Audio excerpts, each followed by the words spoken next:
केबे शुणिचंती भगवान को पाखरे मद भोग हेबार कथा? हाँ आज्ञा, माँ तारातारिणी पाखरे ए प्रथा आज भी रही। कहीं माँ तारातारिणी पाखरे भोग हुए मद, कहीं हुए एठारे तंत्र पूजा, बंध्या नारी माने कहीं जाती माँ को मंदिर।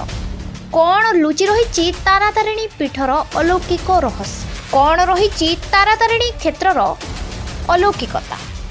हाँ दर्शक बंधु, आपण कौन जानिछंती कौन रही रहस्य एही शक्तिपीठर?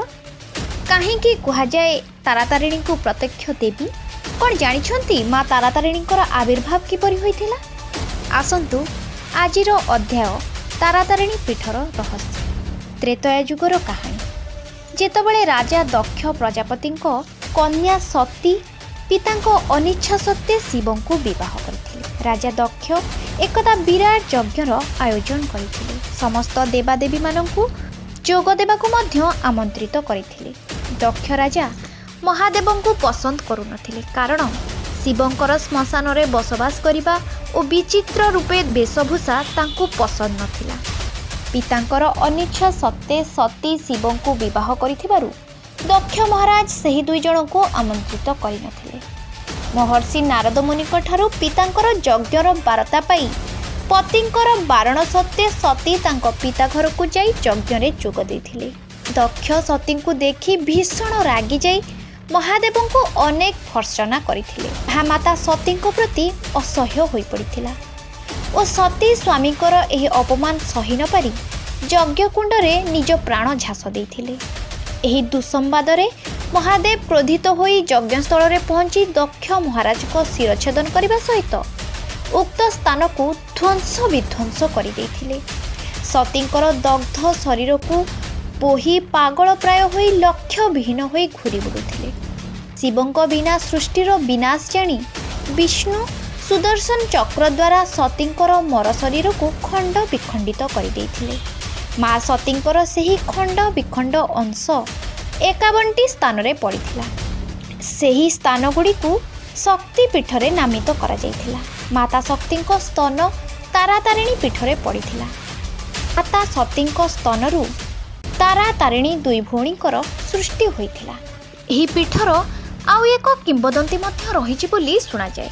बहु वर्ष पूर्वे गंजाम जिला आठगड़ अंतर्गत वीर जगन्नाथपुर शासन बासु प्रहराज नामक जड़े तांत्रिक थिले। तांकर दुईटी पालित कन्या थिला।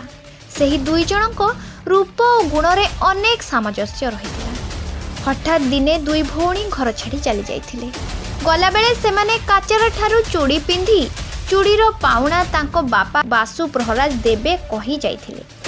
किछि दिन परे बासु प्रहराज को स्वप्नादेश हैला जे उत्तरा स्वप्नरु देवदय दर्शन दे वर्णना कले जे से दुई भौणी पूर्णगिरी पर्वत उपरे अवस्थान करुछंती। स्वप्नादेश परे बासु प्रहराज काहाकू न जणे तारातारिणी पर्वत को जाई स्तनाकृति दुईटी शिला देखिबाकू पाइथिले। एहा मांकर महिमा जानी दुईटी विग्रह स्थापन करी सेठारे तंत्र साधना बल रे प्राण प्रतिष्ठा करिथिले। एहा परे विशेष कारीगर को डकाई अक्षय तृतीया दिन मंदिर निर्माण रो शुभारंभ होइथिला। सेही दुई मूर्ति तारातारिणी नाम रे एबे भी विख्यात।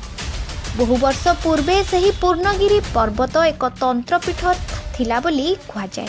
वर्तमान मंदिर देहरे देवी 10 महाविद्या बा 16 माँ बगला छेन्नमस्त्रा धूमावती मातंगी कमला भुवनेश्वरी भैरवी एवं कालींकर प्रस्तर मूर्ति रही। भारत एमिति एक भूमि जहाकू दुनियार आधार बोली मना जाए।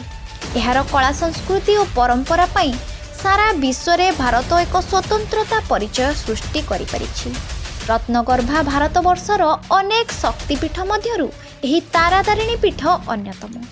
माँ तारातारिणी शक्तिपीठ को धर्म अर्थ काम मोक्ष भली चतुर्वर्गर फलप्राप्तिर पीठ मध्य कहुए।